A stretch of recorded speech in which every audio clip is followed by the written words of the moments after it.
3. Okay, in order to make the catch holders out of the 54-gallon Rubbermaid containers, you need obviously the Rubbermaid containers, which cost $20 to $25 at Home Depot. You need the insulation, which is Super Tough R by Dow. It has an aluminum facing. The other side looks like that.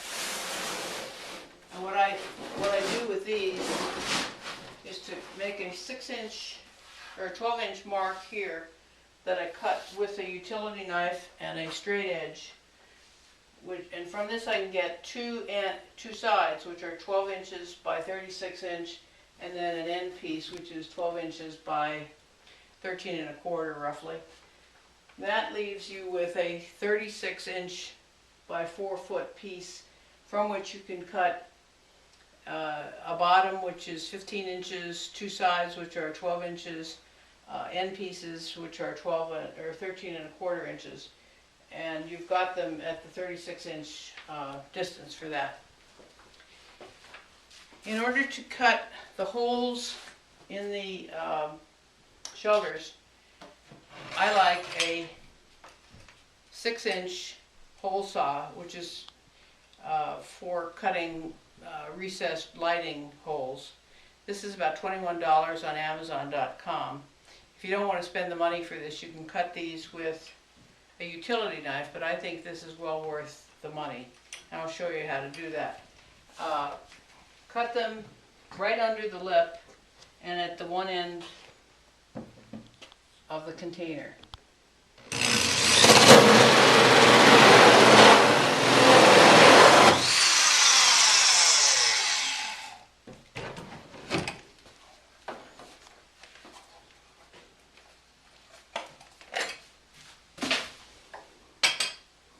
The reason for cutting it close to the lip is so that you have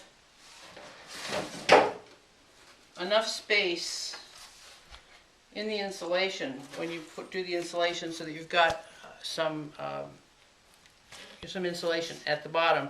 If you've cut your hole too low, you'd end up cutting into the bottom and wouldn't have any support there. Next, you need to cut drainage holes, or drill drainage holes. This is a 5/32 inch bit, and it's about the thickness of a pencil. You cut the holes in the feet.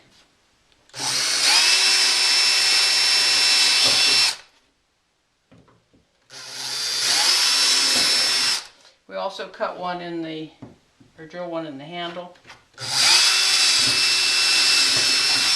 And that's so that people can put a rope or a chain in.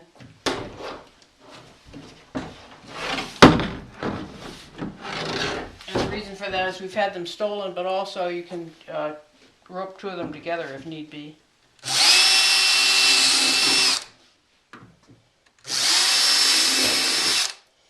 Okay, they're all the holes that you need to drill, other than at the end, after everything is caulked, you'll want to drill a hole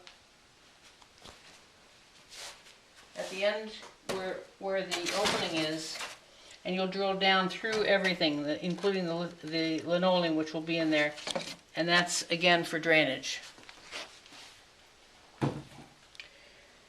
Okay, once you have all of your pieces cut, you'll lay them in the bottom, 15-inch, two sides, the ends.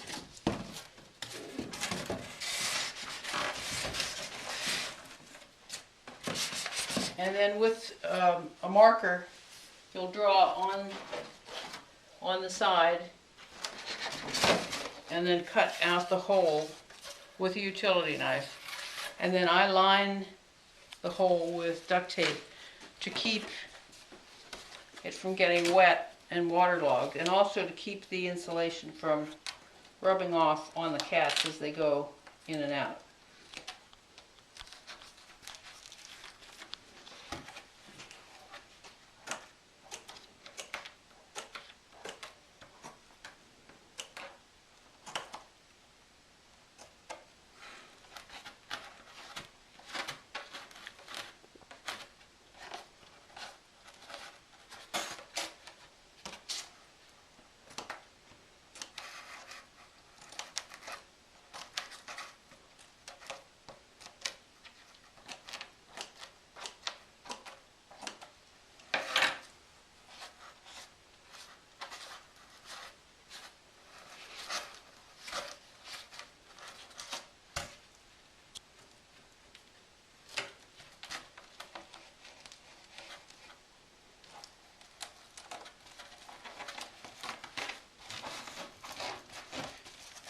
I'll also put a piece on the bottom just for a short distance because this is going to be where water comes in.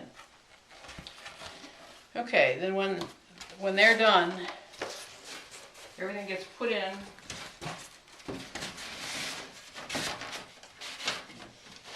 With the aluminum side facing in so that the cat's heat is reflected in. And then you use scrap pieces and glue them in to support the sides with, I like Weld Bond, which is a non-toxic glue that dries clear. Just a very nice glue. And these pieces go in, get wedged in and glued in. And they hold the sides in so that when you then want to caulk it with a caulk gun and some either Red Devil or DAP permanently flexible caulk, you'll caulk all seams, bottoms and up and down. And after the caulk dries, you put in a piece of linoleum. I've tried different ways, but I think putting the linoleum in at the end after the caulk dries works out best. So you cut it so it just fits in, just lays in. This one's a little big. And then the caulk is now dry, and then you will drill a drainage hole right in the corner here through the linoleum and through the insulation and down, and then you'll feel it give. So it's just a way that if water gets in, it can get out.